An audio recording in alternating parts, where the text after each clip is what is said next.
안녕하십니까? 오늘은 AI 논문 리뷰의 정석 빅30의 일정 추천 시스템 2편 Collaborative Filtering for Implicit Feedback Dataset에 대해서 살펴보겠습니다. 저자는 이판 휴, 예후다 코렌, 크리스 볼린스키 이 세 사람이 이제 AT&T 랩에 있을 때 발표한 논문이 되겠습니다. 초록을 한번 보시겠습니다. 이 작업을 통해서 암묵적 피드백 데이터셋의 어떤 독특한 특성에 대해서 이제 확인을 했고, 우리는 이 데이터를 어떤 그 다양한 컨피던스 레벨과 연관지어서 긍정적 혹은 부정적 그 선호도를 가리키는 그런 데이터로 이제 다루어서 결국 이것이 암묵적 데이터 암묵적 피드백 추천을 하는 그런 팩터 모델로 연결되었다라고 이제 밝히고 있습니다. 자, 첫 번째 이제 인트로덕션 부분입니다. 인트로덕션에서는 이제 추천 시스템의 가장 기본적인 두 가지 형태, 컨텐츠 기반 추천과 협업 필터링의 장단점에 대해서 좀 설명을 하고 있습니다. 보면 이제 컨텐츠 기반 필터링은 어, 그 유저와 아이템의 어떤 그 본질적 특정점을 설명하는 프로파일을 만드는데 이런 것이 이제 모으기가 어렵다는 것이죠. 그래서 이것에 대한 대안으로 협업 필터링이 제시가 되고 있는데 이 협업 필터링은 오로지 그 유저의 과거 행동에 대해서 그것을 기반으로 해서 이제 추천을 하고 있는데 이것은 모든 도메인에 거의 적용이 가능한 도메인 프리하지만 이것이 이제 유저의 과거 행동에 기반을 두고 있기 때문에 새로운 유저나 새로운 아이템이 들어왔을 때 추천하기 어려운 콜드 스타트 문제가 있다고 말하고 있습니다. 이 추천 시스템에 이제 활용되는 데이터는 이제 명시적 피드백, 그러니까 이제 소비자의 평점이 되겠죠. 이런 것이 있는가 하면 이런 것은 이제 굉장히 구하기가 어려운데 반면에 이제 풍부한 implicit 피드백, 그러니까 암묵적 피드백 데이터가 있다는 것입니다. 이것은 이제 구매 히스토리라든지 브라우징 히스토리, 그다음에 검색 패턴, 그리고 심지어 이제 마우스의 움직임까지 이런 암묵적 피드백 데이터가 있으니까 이것은 이제 활용을 해서 추천 시스템을 하겠다는 그런 구상입니다. 그런데 이제 이 암묵적 피드백 데이터에는 특징이 있는데 그것은 이제 네 가지로 정리를 했습니다. 하나는 이제 no negative feedback 해서 부정적인 피드백이 없다는 것이죠. 예를 들어서 물건을 사거나 사지 않았을 때 혹은 TV를 보거나 보지 않았을 때 그것을 싫어해서 안 봤는지 안 샀는지 혹은 단지 그런 것이 있는지 몰라서 안 보거나 안 샀는지 알 수 없다는 것이죠. 그 다음에 본질적으로 이제 노이지하다는 것입니다. 예를 들어서 어, 어떤 물건을 사도 이것이 이제 좋아서 샀는지 혹은 내가 싫어하는데도 불구하고 선물을 위해서 샀는지 알 수 없다는 것이고요. 또 다른 것은 이제 장시간 시청을 했는데 정말 좋아서 끝까지 다 봤는지 혹은 시청 도중에 잠이 들어서 끝까지 장시간 봤는지 알 수 없다는 것입니다. 그리고 이제 명시적 피드백 데이터는 이제 선호도를 이제 분명하게 보여주죠. 하지만 암묵적 피드백 데이터는 신뢰도, 컨피던스를 이제 암시를 해주고 있습니다. 그리고 이런 암묵적 피드백 추천은 이제 측정 방법이 아직 분명하지 않은데 더 적절한 측정 방법이 필요하다라고 이제 밝히고 있습니다. 자, 다음은 이제 프렐리미너리, 그러니까 이제 본 게임으로 들어가기 전에 어떤 몸풀기에 해당하는 부분인데요. 좀 implicit 피드백 데이터셋의 어떤 레이팅이라기보다는 이제 어, 레이팅이라고 하면 또 오해를 하실 수도 있으니까 어떤 설명 자료에는 이제 레코딩이라고 이렇게 또 설명을 하기도 하는데 그냥 RUI를 해서 암묵적 피드백을 어떤 그 측정할 수 있는 그런 방식을 설명을 해 놓았습니다. 그래서 예를 들어서 어떤 TV쇼의 경우에 어떤 유저가 그 쇼를 70%를 보았다 하면 이제 0.7이라고 표기를 하고요. 그 다음에 이제 그 쇼를 이제 두 번을 보았다 그러면 RUI는 2로 이렇게 평가를 했습니다.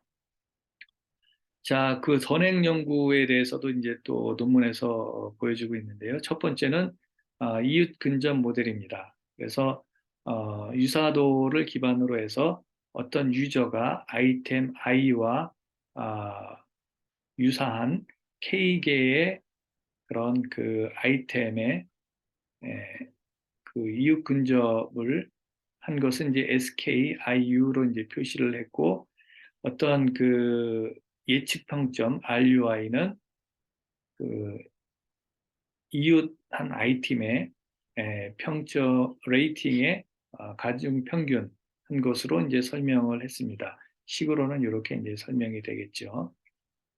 그 다음에 이제 잠재 요인 모델인데요. 이것은 이제 그 전형적인 그 유저 벡터 XU 그리고 어, 아이템 팩터 YI의 어떤 그 예측을 하는 것인데 내적을 통해서 RUI를 이제 예측을 했죠. XU 트랜스포즈드 그 다음에 YI로 이렇게 내적을 통해서 이 평점 레이팅을 이제 예측을 했고 어, 이것에 이제 그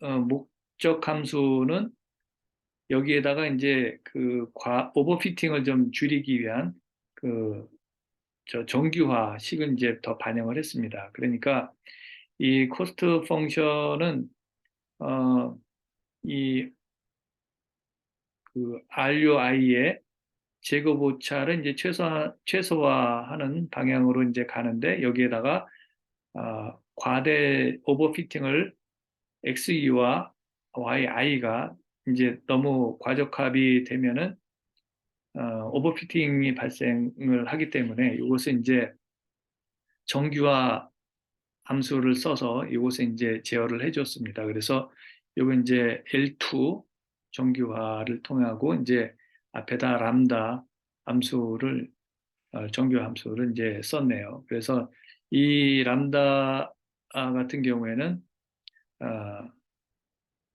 그 SGD를 통해서 이제 학습이 된다고 밝히고 있습니다. 그래서 이제 그 오버피팅 같은 경우에 이제 요그 XU, YI가 뭐 1.3, 뭐 마이너스 0.3 이러면은 되는데 이런 것들이 이제 막 11.5, 마이너스 30 이렇게 오버피팅이 이제 발생할 경우에 이것은 이제 제어해주는 그런 그 어, 방식이 되겠습니다. 자, 이런 선행 연구가 있었고 이 논문에서 주장하는 제안하는 모델인데요. 여기 먼저 그 전제 조건을 보도록 하겠습니다. 그 RUI가 일단 0보다 크면은 1로 표시를 했고 RUI가 0이면은 PUI는 선호도 PUI는 0으로 표시를 했습니다. 그러니까 물건을 샀으면 1, 사지 않았으면 0. 그다음에 어떤 TV 프로그램을 10%만이라도 보았으면 1, 뭐 아예 보지 않았으면 0 이렇게 이제 표시를 했고요. 그 다음에 이제 그 여기에다가 이것만으로는 이제 부족하다고 이제 생각이 되어서 어떤 컨피던스 레벨을 측정을 하는 CUI를 어, 더 부여를 했습니다. 그래서 이것은 이제 1 플러스 RUI에다가 그 파라미터 알파를 곱했는데 알파는 이제 어떤 RUI의 어떤 조정 변수가 되겠죠. 그래서 경험적으로 40을 부여를 했을 때 가장 좋은 성능을 보였다고 밝히고 있습니다. 그래서 이 모델의 목적은 어, 유저 유저 벡터 XU, 그다음에 아이템 벡터 YI의 유저 선호도를 이제 팩터로 표시하는 것인데, 이 팩터는 그 요 코스트 펑션을 가장 최소화하는 함으로 인해서 어, 개선이 될 수 있다고 밝히고 있습니다. 그래서 그 PUI의 어떤 재고 보차의 신뢰도를 반영을 해서 이것을 이제 최소화하는 방향으로 가는데, 여기에 정규화, L2 정규화 모델을 통해서 반영을 해서 오버피팅을 방지를 하는 어, 방식은 이제 채택을 하고 있고요.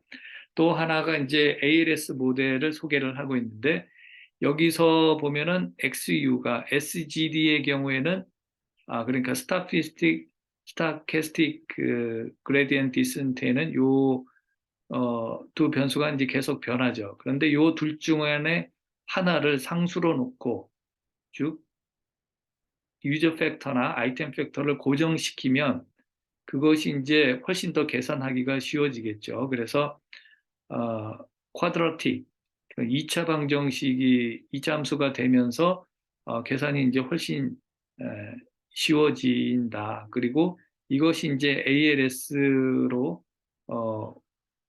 방식으로 이제 계산이 된다고 밝히고 있습니다. 그래서 유저 팩터는 계산하는 식은 이렇게 표시를 했고, 아이템 팩터를 계산하는 방식은 이렇게 표시를 했습니다. 그러니까 ALS를 하게 되면 이런 역행렬 연산이 굉장히 빨라지게 되겠죠. 네, 이것이 이제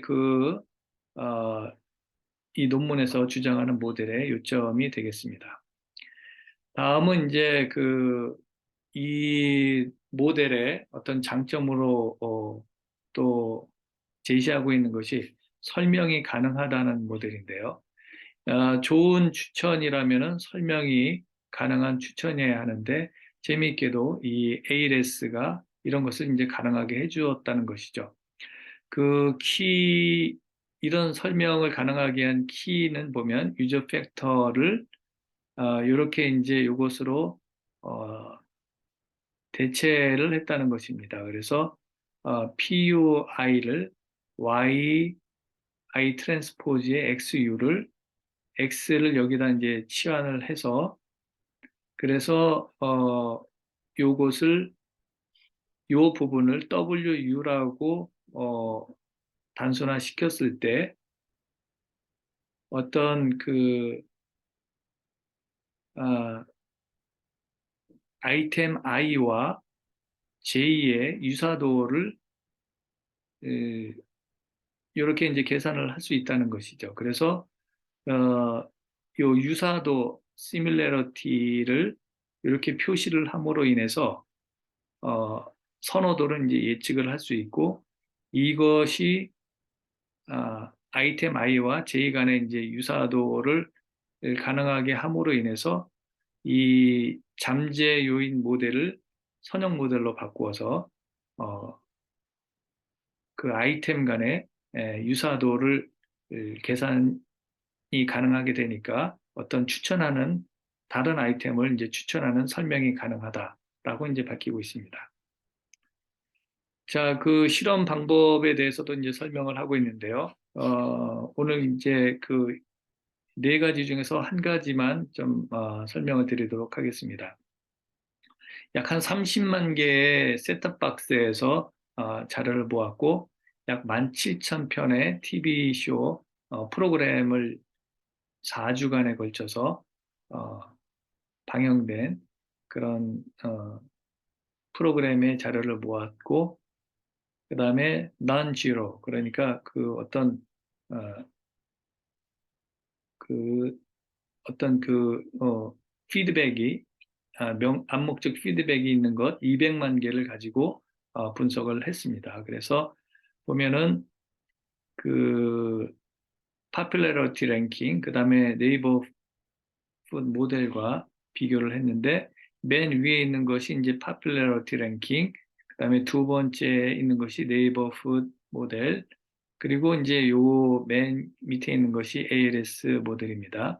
그 팩터 모델이죠. 그래서 이제 X축, Y축에 보면 expected percentile ranking으로 이제 표시를 했는데 보면 popularity 랭킹은 16.46%로 이제 가장 높았고 요건 이제 성능이 안 좋은 것이죠.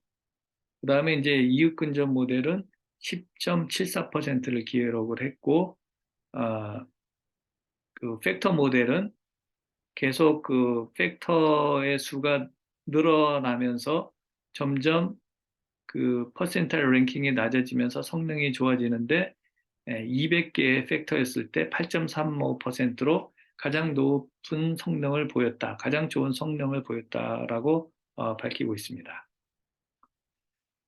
그리고 이제 마지막에 이제 결론에 해당하는 디스커션 부분인데요. 이 협업 암묵적 피드백 데이터를 활용한 그런 협업 필터링 모델은 프레퍼런스, 선호도와 컨피던스, 신뢰도를 이제 둘로 나누어서 어떤 추천에 이제 활용을 했는데 이런 것은 명시적 피드백 데이터셋에서는 연구될 수 없는 것이지만 그 암묵적 피드백을 분석하는 데는 아주 중요한 역할을 했다라고 이제 밝히고 있고요. 또 하나 한 가지 이제 재미있는 요소로 ALS 알고리즘이 그 암묵적 픽터 모델에서는 이제 찾아보기 힘든 그런 설명이 가능한 추천을 가능하게 했다라고 이제 밝히고 있습니다. 네, 이상으로 오늘 그 1장 추천 시스템의 2편 Collaborative Filtering for Implicit Feedback Dataset에 대해서 살펴보았습니다. 네, 그럼 다음에 뵙겠습니다. 안녕히 계십시오.